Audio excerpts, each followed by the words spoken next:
指引。伊朗官員證實最高領袖穆傑塔巴喺美軍襲擊中受輕傷，現已康復而且非常健康。美國 CNN 報導，由於佢唔使用電子設備通訊，令美國情報界難以追蹤佢嘅下落。美國國防部發放片段顯示，美軍星期五攻擊兩艘懸掛伊朗國旗、冇運載原油嘅運油輪。美軍指兩艘運油輪試圖進入阿曼灣嘅伊朗港口，從布殊號航母起飛嘅 FA-18超級大黃蜂戰機開火，打中兩艘運油輪嘅煙囪，阻止佢哋駛向伊朗。至於美伊雙方嘅停戰協議仍然僵持，美國總統特朗普揚言，若果事態冇進展，或者會恢復旨在疏導霍爾木茲海峽受困船嘅自由計劃，而且行動會升級。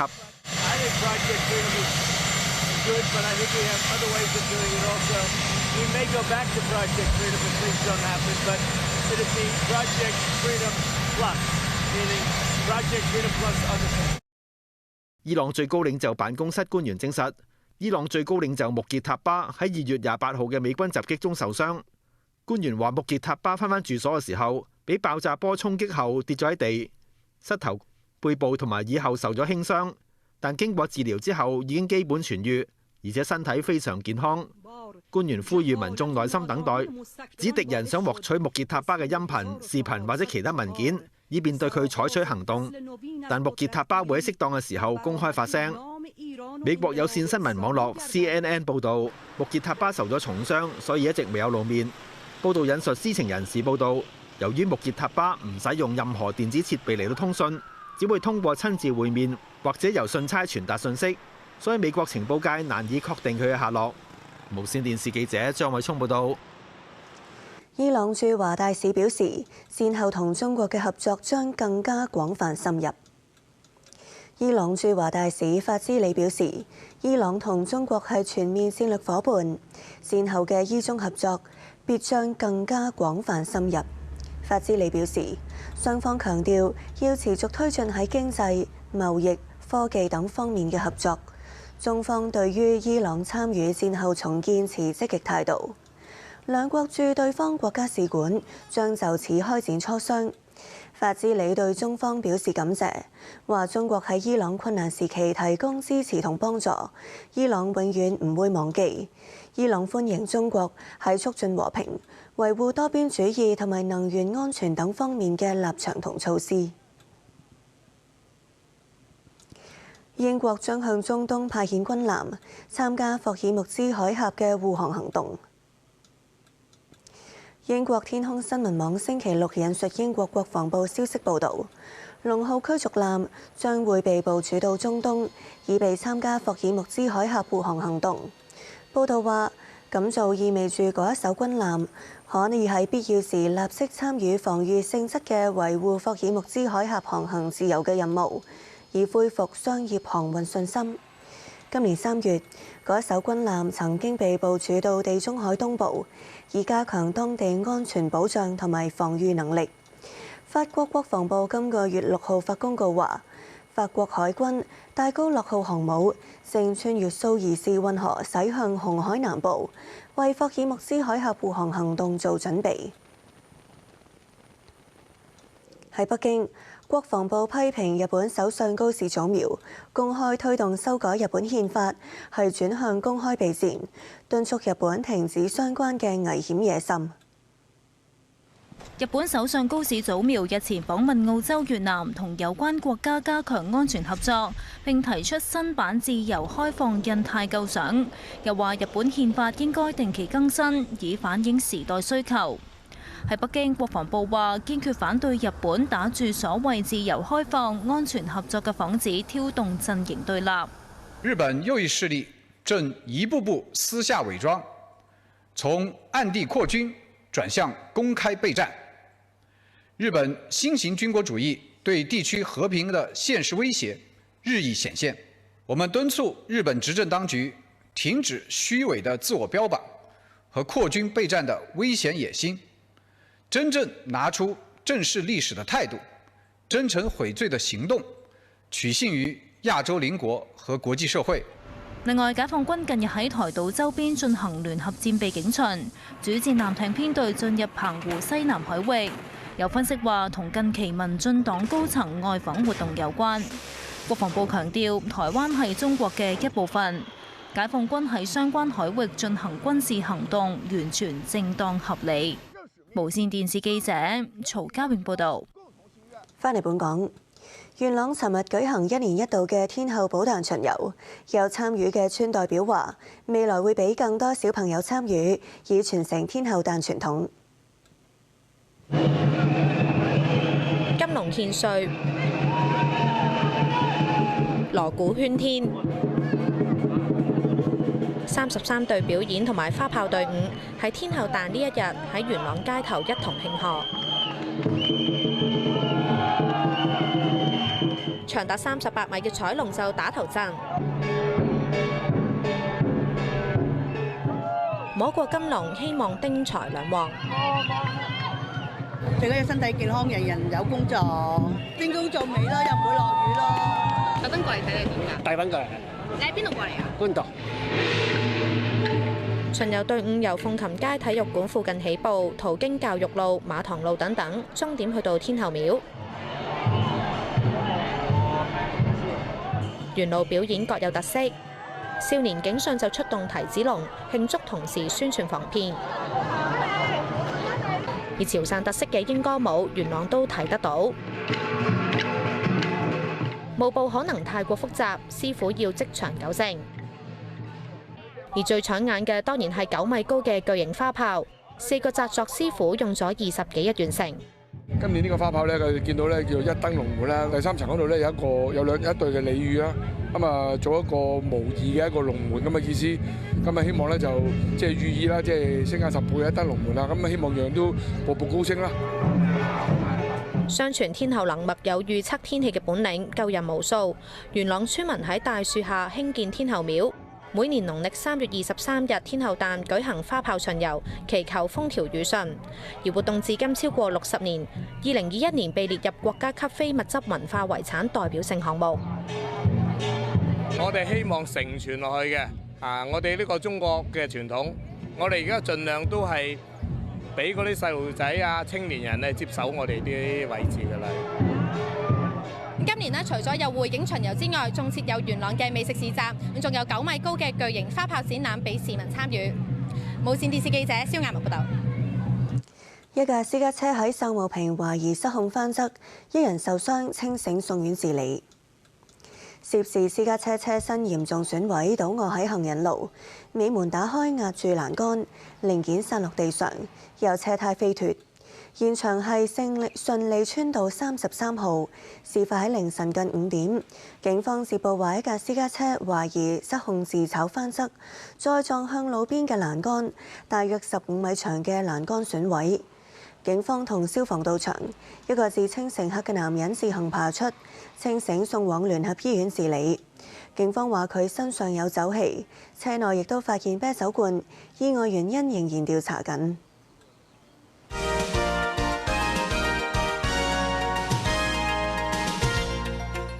《星島日報》報導，立法會交通事務委員會星期5開會，運輸署提交文件匯報對角行人過路處同埋投射紅光輔助裝置兩項提升行人安全措施嘅進度。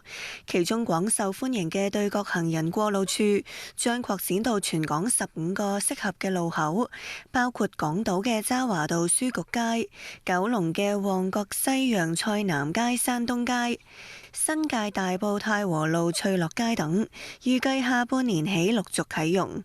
同時，數據顯示投射紅光裝置能有效降低行人衝紅燈比例大約24%。署方計劃喺更多交通意外黑點安裝。《東方日報》報導。電子支付越趨普及，唔同平台或收取各式手續費。消委會調查5款比較多港人使用嘅電子錢包，若果以錢包結餘或銀行帳戶付款，有關交易一般唔涉及額外費用，但若果將信用卡連結進行付款，或者會被徵收手續費。其中 Alipay HK 同埋 WeChat Pay HK，若果所用信用卡不獲豁免手續費且超出限額，分別會收取2.5%同埋2%嘅手續費。消委會提醒，若果付款人不慎轉錯帳戶，大部分錢包唔支援付款人撤銷相關轉帳，需向平台或相關銀行申請退款。試一陣，轉頭返嚟有其他消息。都會區統籌辦事處表示，會就北都洪水橋下村第2期發展相關嘅土地遷出安排，為受影響住戶提供適切協助。北都辦表示，地政總署早喺2022年底已經向受影響住戶發信，通知預計遷出限期。當中嘅奕源村、順豐圍一帶，署方按工程要求，分別喺前年9月同埋舊年嘅4月分批張貼法定通知，要求受影響住戶喺前年12月同埋舊年7月分批遷出。由於早於2022年底作出預告，並喺近年再有法定通知，有關住戶早得知需要遷出時間。政府已經酌情延後受影響人士嘅遷出時間，並為合資格上樓住戶提供協助。國泰尋日舉行招聘體驗日，並預計今年會招聘3000人。有中學學生到場了解，希望可以提早做好準備，將來能夠成為機師。招聘體驗日喺國泰城舉行，現場設有唔同嘅職業攤位，俾應徵者同在職者交流，同埋提供面試貼士。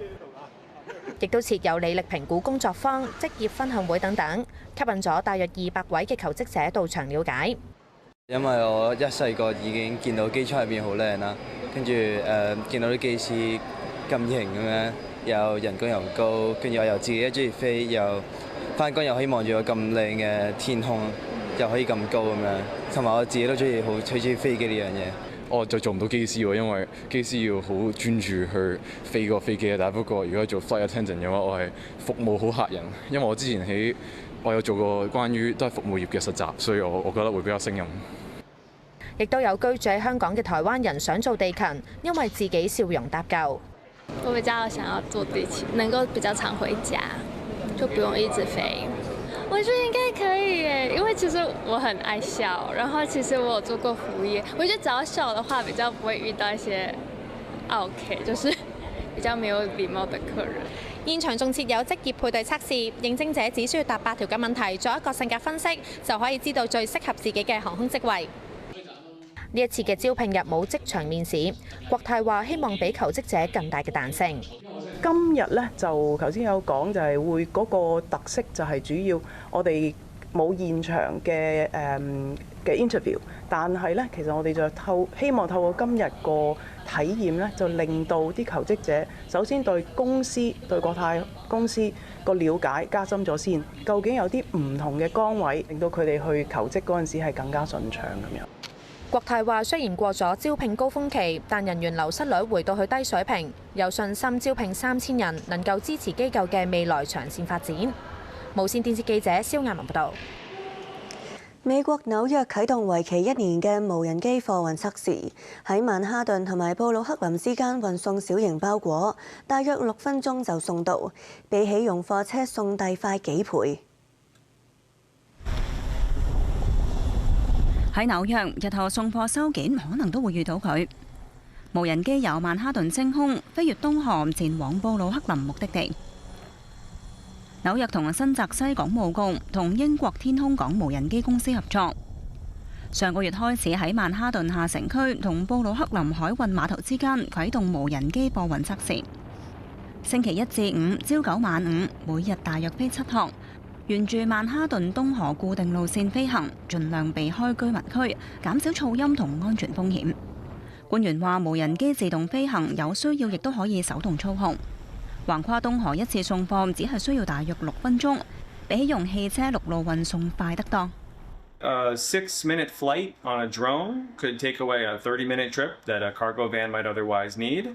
And if this is viable, and if this is what the community understands to be valuable for the area, we can focus on other routes as well. So the goal certainly is to reduce the transit time for a package to make it as green as possible. 無人機最多載重大約5公斤，喺測試階段會攜帶水樽同白紙模擬貨物。最終目標係為當地醫療保健公司高效運送醫療用品。官員話，無人機要學習點樣喺紐約擁擠嘅空域安全可靠咁俾無人機飛行。無人機要由持證飛行員監控，並且已經獲得美國聯邦航空管理局批准。試驗結束之後，港務局將會進行評估，並且將技術推廣去到其他地區。無線電視記者黃永琪報道。以軍攻擊加沙地帶嘅住宅區，造成4個巴勒斯坦人受傷，包括1個兒童。有居民翻炸毀嘅家園，批評所謂停火根本保障唔到佢哋。據報以軍星期5警告加沙市一啲住宅大廈嘅居民撤離後，就炸毀5座大廈，另外4座嚴重受損。以色列同巴勒斯坦武裝組織哈馬斯舊年10月喺美國斡旋下達成停火，但以軍持續對加沙發動攻擊，話針對嘅係軍事目標，又話哈馬斯嘅威脅仍然存在，要將佢徹底擊敗。俄羅斯尋日舉行紅場閱兵，並冇展示大型軍備。北韓亦都有派方隊參與。俄羅斯總統普京話：烏克蘭雖然有成個北約支持，但俄軍仍然向前邁進。俄羅斯紀念衛國戰爭勝利81週年閱兵式，星期六早上喺莫斯科紅場舉行。儀仗隊率先護送俄羅斯聯邦國旗同勝利旗入場。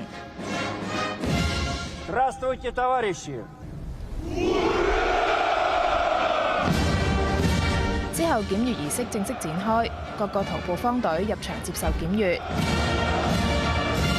多個國家嘅方隊亦有份參與呢一次閱兵儀式，包括北韓、俄羅斯勇士同雨燕飛行表演隊成員駕駛戰機飛越紅場上空。蘇25攻擊機編隊拉出俄羅斯國旗上白、藍、紅3色嘅彩煙。由於並唔係逢5逢10紀念年份，今年嘅閱兵規模有所縮減。俄羅斯國防部早前宣布，話基於安全考慮，今次閱兵式將唔會展示軍備，係近20年嚟第一次勝利日閱兵見唔到坦克、裝甲車及導彈等嘅裝備。期間有播放現時服役軍備嘅片段，包括戰略轟炸機以及潛艇等。俄羅斯總統普京出席閱兵式並致辭，提到俄烏戰事，話參加特別軍事行動嘅俄軍正在同北約支持嘅侵略勢力對抗。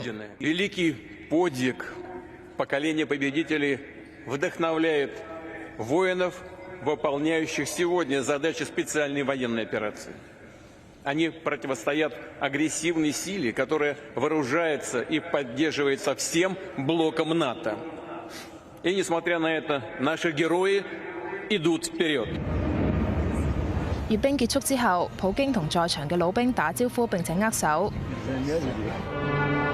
之後前往無名烈士墓，同多國領導人一同獻花。1945年5月8號，納粹德國喺柏林簽署投降書。歐洲戰事結束，蘇聯由於時差關係，當時已經踏入5月9號，因此將呢一日定為衛國戰爭勝利日。朝中社報導，北韓領袖金正恩當日向普京致賀電，指出平壤始終同普京及俄羅斯人民在一起，並且表示北韓高度重視並堅定不移咁發展同深化朝俄同盟性質嘅全面戰略夥伴關係。無線電視記者江月報導。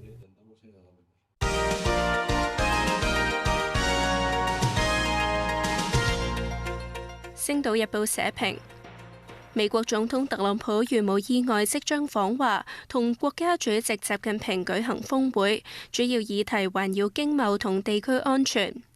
特朗普最想如2017年第一次以總統身份訪華般獲得中國巨額訂單，然而佢缺乏談判籌碼，難再壓榨中國。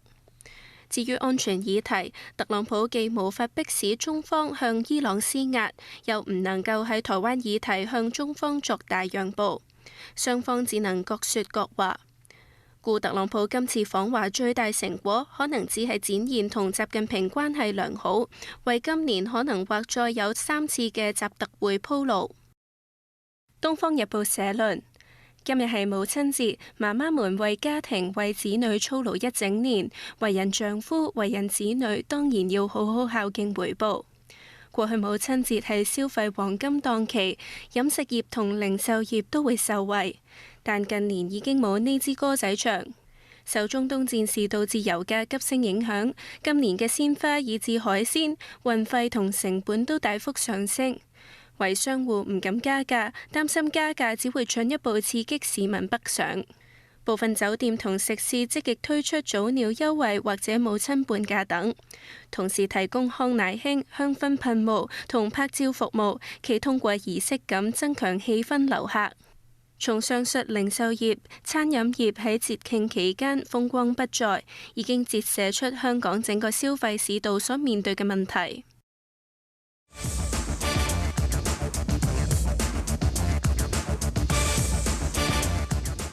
乒乓團體世錦賽，國家女團直落擊敗羅馬尼亞晉級決賽。紅衫嘅國家隊首場由一姐孫穎莎迎戰森馬拉，世界排名第1對44位，